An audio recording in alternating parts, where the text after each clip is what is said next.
वो तो high court के जज है ना, और आप सुप्रीम कोर्ट के जो सीजीआई बने अपने गृह जिला जा रहे हैं तो उनका प्रोटोकॉल फॉलो नहीं हो रहा है और उनको खुद बोलना पड़ रहा है, तो यही जातिवाद है। तो ये तो सीधा सीधा है कि सरकार का समर्थन उन लोगों को जो जातिवादी वकील है बार एसोसिएशन ग्वालियर के, उनको सीधे जातिवादी मुट्ठी भर लोग हैं, सिर्फ मुट्ठी भर लोग हैं, मगर वो नहीं समझ पा रहे हैं कि इसका प्रतिक्रांति होगा तो वो सब कहां पहुंच जाएंगे। अभी हम लोग इन सब मामलों को देख रहे हैं, सुन रहे हैं, समझ रहे हैं। कैसे बोलेंगे इन लोगों को सत्ता का जो है, ये कुछ बोलेंगे तो सत्ता से हट जाएंगे, सत्ता का मलाई खाएंगे, अपने परिवार को बढ़ाएंगे, यही उद्देश्य है। बाकी बाबा साहब अम्बेडकर की विचारधारा कहाँ गई, उनका संविधान कहाँ गया, उनका सामाजिक न्याय कहाँ गया, उनका धर्मनिरपेक्षता कहाँ गया, ये सब कुछ ये सब भूल गए हैं। दोस्तों, मध्य प्रदेश के ग्वालियर हाई कोर्ट में बाबा साहब भीमराव अम्बेडकर की मूर्ति को लेकर जो पनपा हुआ विवाद है, वो दिन प्रतिदिन जो है लगातार वो जो है अब बिल्कुल क्रूर रूप जो है हिंसा का रूप धारण करता हुआ दिख रहा है। और कल जिस तरीके से बाबा साहब भीमराव अम्बेडकर की मूर्ति लगाने को लेकर भीम आर्मी के समर्थक सड़कों पर शांतिपूर्वक निहत्थे प्रदर्शन कर रहे थे, कल जो है वकीलों के द्वारा उनको बेरहमी तरीका से मारा पीटा भी गया है और लगातार स्वर्ण वकीलों के द्वारा इसका विरोध किया जा रहा है। इस मुद्दे को लेकर आपको बता दूं कि अभी हमारी मौजूदगी बिहार की राजधानी पटना में है और हमारे साथ बातचीत करने के लिए बिहार के बहुजनों के मजबूत नेता के तौर पर देखे जाते हैं हमारा आजाद जी। कांग्रेस अभी हाल ही में इन्होंने ज्वाइन किया है, तो आपने खबर सुनी ग्वालियर हाईकोर्ट की? हाँ बिल्कुल, मैंने सुना है कि वहां पर बाबा साहेब भीमराव अम्बेडकर की प्रतिमा को नहीं लगाने दिया जा रहा है। और आप जो कह रहे हैं कि स्वर्ण, ये स्वर्ण नहीं है, स्वर्ण भी तो कई मायने में बहुत अच्छे होते, पर इतना गंदा सोच का ये लोग हैं कि आप मैंने बाबा साहब अम्बेडकर जो संविधान निर्माता है उनकी प्रतिमा पर खुलेआम धमकी दे रहे हैं। तो ये भाजपा वाले जो वहाँ भाजपा की सरकार है जो पूरे बिहार में और पूरे घूम करके भीम संवाद और क्या क्या अम्बेडकर जयंती पे कर रहे थे, उनको शर्म आना चाहिए ना। उनको तो कम से कम उनको देखना चाहिए कि क्या हो रहा है, जो बातें नहीं समझ में आ रहा। प्राइवेट प्रॉपर्टी है क्या, कोई से लगा देगा ग्वालियर हाई कोर्ट में? कहना है अनिल मिश्रा का, जो बार एसोसिएशन का पूर्व अध्यक्ष है। बार आप बताइए कि बार एसोसिएशन के अध्यक्ष के द्वारा जब इस तरह का जातीय विविधता, और ये तो सीधे है कि दलितों का, और वहां कह रहे कि फलना का लगाएंगे, चिलना का लगाएंगे, मूर्ति लगाएंगे, पर बाबा साहब से इनको दिक्कत है। सोचिए कि बाबा साहब भीमराव अम्बेडकर ने कितना कष्ट सह करके भारत के लिए संविधान लिखा, दलित पिछड़ों और भारत के सभी नागरिकों को अधिकार दिया। उनको तो शर्म लगना चाहिए, खास करके भाजपा की सरकार को, कि उन्होंने अभी तक कोई टिप्पणी वहां की गवर्नमेंट ने, ना केंद्र सरकार ने, ना मध्य प्रदेश की बीजेपी गवर्नमेंट ने किया है, तो उनको शर्म। तो यही तो है दलित विरोधी आचरण है। इसी तो राहुल गांधी बोल रहे हैं, पूरे यात्रा निकाल रहे हैं कि व्यवस्था बदलनी चाहिए, दलितों का जो हक अधिकार है 90% बहुजनों का, उनको निजी क्षेत्र न्यायपालिका में आरक्षण, ये तो इसी से होता है कि न्यायपालिका में रिजर्वेशन मिलना चाहिए। ये जो मूर्ति लगाने का फैसला था मध्य प्रदेश हाईकोर्ट के चीफ जस्टिस सुरेश कुमार कैद का था, तो सोचिए जब जस्टिस की बात ये लोग नहीं मान रहे हैं तो फिर किसकी बात मानेंगे? सबसे बड़ा सवाल है। ये तो कोर्ट का अवमानना है और कोर्ट की अवमानना के लिए सजा का प्रावधान, इनको कार्रवाई होनी चाहिए इनके ऊपर। इनका बात मानेगा, ये सब बात मानेगा? अभी देख रहे हैं कोर्ट, ये तो हाई कोर्ट के जज है ना, और आप सुप्रीम कोर्ट के जो सीजीआई बने अपने गृह जिला जा रहे हैं तो उनका प्रोटोकॉल फॉलो नहीं हो रहा है और उनको खुद बोलना पड़ रहा है, तो यही जातिवाद है। यही तो जाति और जातंकवाद कहते हैं, जो आतंकवाद और जातंकवाद, यही जातंकवाद है, यही जाति घृणा है जो दलितों को यहाँ दुर्व्यवहार करता है, छुआछूत सदियों से करता आ रहा है। तो इस पे सरकार जो कह रही है, सरकार को ध्यान देने की आवश्यकता है ना। वहां किसकी सरकार है? बीजेपी सरकार है। बीजेपी क्या कर रही है? केंद्र में बीजेपी सरकार है, तो वो क्यों नहीं बोल पा रही है? तो ये तो सीधा सीधा है कि सरकार का समर्थन उन लोगों को जो जातिवादी वकील है बार एसोसिएशन ग्वालियर के, उनको सीधे जातिवादी मुट्ठी भर लोग हैं, सिर्फ मुट्ठी भर लोग हैं, मगर वो नहीं समझ पा रहे हैं कि इसका प्रतिक्रांति होगा तो वो सब कहां पहुंच जाएंगे। अभी हम लोग इन सब मामलों को देख रहे हैं, सुन रहे हैं, समझ रहे हैं कि जुडिशरी का मामला है, तो उनको सीधा बैन करना चाहिए। जब कांग्रेस भी बहुत जो है बाबा साहब भीमराव अम्बेडकर की बात करती है, वहां पर भीम आर्मी के लोग लड़ रहे हैं और पिटा भी रहे हैं। कांग्रेस इस मुद्दे पर अभी भी चुप है मध्य प्रदेश के ग्वालियर में?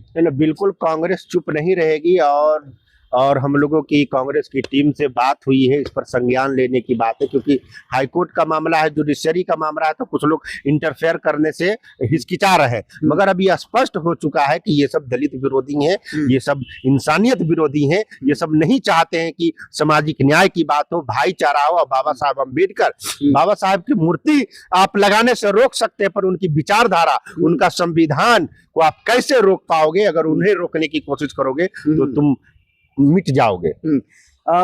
सुप्रीम कोर्ट के जो परिसर है वहां पर बाबा साहब भीमराव अम्बेडकर की मूर्ति लगी है। वहीं दूसरी तरफ राजस्थान की हाई कोर्ट में मनुस्मृति के जनक मनु की मूर्ति लगी है, तो उसके लिए उनको वाहवाही कर रहे हैं। लेकिन मनुस्मृति की रचयिता मनु की मूर्ति लगी तो बर्दाश्त है, लेकिन अम्बेडकर की मूर्ति नहीं लग सकती। ये कौन सी विचारधारा है? विचारधारा तो ये ब्राह्मणवादी विचारधारा है, जिसके खिलाफ अभी राहुल गांधी जी लड़ रहे हैं और जिसकी बात कर रहे हैं जाति जनगणना की, आरक्षण की, संविधान की, जो जुडिशरी में हो चाहे निजी क्षेत्र में आरक्षण की बात।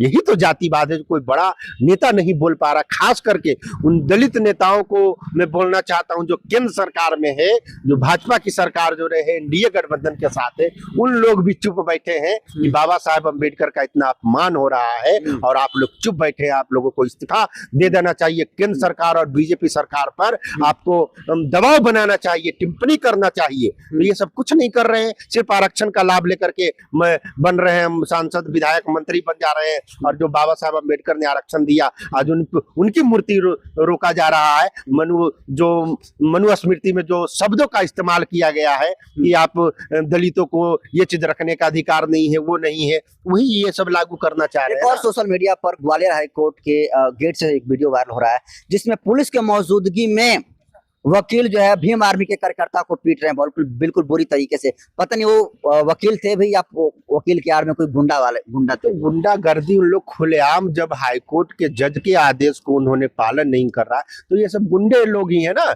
ये सब गुंडे लोग ही हैं जो नहीं चाह रहे हैं कि जो देश का सबसे बड़ा दुनिया में पॉपुलर है बाबा साहेब भीमराव अंबेडकर, उनका अब सोचिए कि अब उनकी मूर्ति लगाने से ये सब, तो उनकी विचारधारा, उनका किताब, उनका संविधान में जिन शब्दों का, जिन आर्टिकल का जिक्र किया गया, उनसे ये सब कितना गर्व है। तो संविधान ही बदलने की बात, ये सब को अगर बस आए, अगर लोकतंत्र खत्म हो जाए तो ये सब संविधान को तुरंत बदल देंगे और तुरंत बाबा साहेब की लिखी बातों को ये सब खत्म कर देंगे। तो ऐसे लोगों पर कार्रवाई होनी चाहिए, नहीं तो पूरे देश, पटना में हम लोग आंदोलन करेंगे इसके खिलाफ में, पूरे देश में यह आंदोलन होना चाहिए। बाबा साहब भीमराव अम्बेडकर की मूर्ति एक से एक बड़े ताकतवर देशों में लगी है, लेकिन जिस देश में बाबा साहब भीमराव अम्बेडकर का जन्म हुआ था, उसी देश में बाबा साहब भीमराव अम्बेडकर की मूर्ति लगाने के लिए बाबा साहब संघर्ष कर रहे हैं। संघर्ष बाबा साहब ने, ये सब जो मनुवादी लोग हैं, वो वहाँ की जिनकी सरकार है, तो सीधा सब लोग जान गए। डिजिटल मीडिया और मीडिया का जमाना है, सब लोग देख रहे हैं, समझ रहे हैं कि किस तरह से आप एक तरफ बाबा साहब को पूजने का ढोंग कर रहे हैं, मल्यार्पण करते हैं, पर उनके विचार और उनके जो प्रतिमा लगाने की बात हो रहा है, तो आप उस पर बीजेपी की सरकार चुप है। तो बीजेपी सरकार को जवाब देना चाहिए कि आप, ये हम लोग पूछ रहे हैं कि आप दलित विरोधी हैं, आपकी पूरी गवर्नमेंट दलित विरोधी है।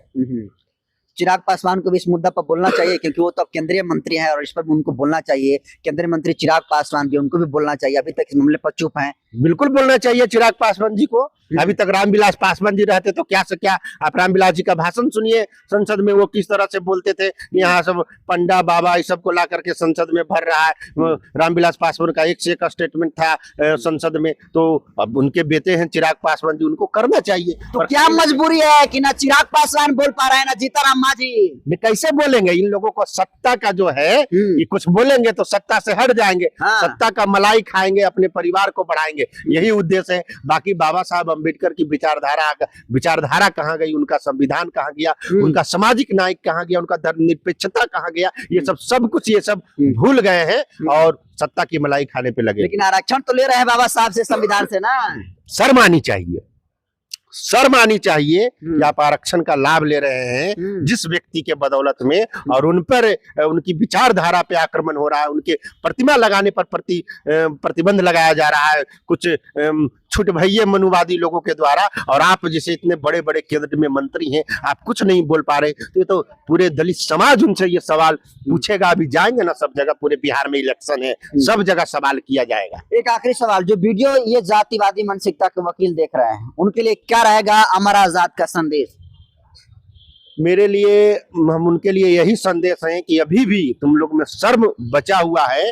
आप एक एडवोकेट कहे जाते हैं, बार एसोसिएशन के मेंबर हैं, अध्यक्ष हैं, तो आपको ये संविधान के जो फंडामेंटल्स राय थे, जो संविधान में जो प्रावधान किया गया है बाबा साहब अम्बेडकर का, आप क्यों ये सब कर रहे हैं? हम लोग भी इंसान हैं। बाबा साहब अम्बेडकर ने इतना त्याग परिश्रम किया देश के लिए, आरबीआई दिया, तमाम तरह के प्रावधान किए संविधान में, पर आप इस तरह से उनके विचारधारों को रोक, हम लोग किसी को रोके हैं? इतना राम मंदिर बन गया, क्या क्या बन गया, कोई रोकने गया जी? कुछ किया? तो बाबा साहब में हमारी आस्था है, उनके विचारों, उनके संविधान को हम मानते हैं। तो आप फिर तो यही हो गया कि हम आप लोग दलितों को मजबूर कर रहे हैं। जो बाबा साहब अम्बेडकर ने सेपरेट इलेक्टोरल की मांग किया था, फिर हम लोग दोहराएंगे कि सेपरेट इलेक्टोरल की और दलितों को अलग से अधिकार, यहाँ तक कि दलितों का अलग ये भी बने, देश भी बने। हम यही मांग करेंगे जब इस तरह का अलग देश बनना चाहिए, एकदम बन जाना चाहिए। जब इस तरह का दुर्व्यवहार करेगा, आप जो सीजीआई के साथ करेगा, हाईकोर्ट का बात नहीं मानेगा,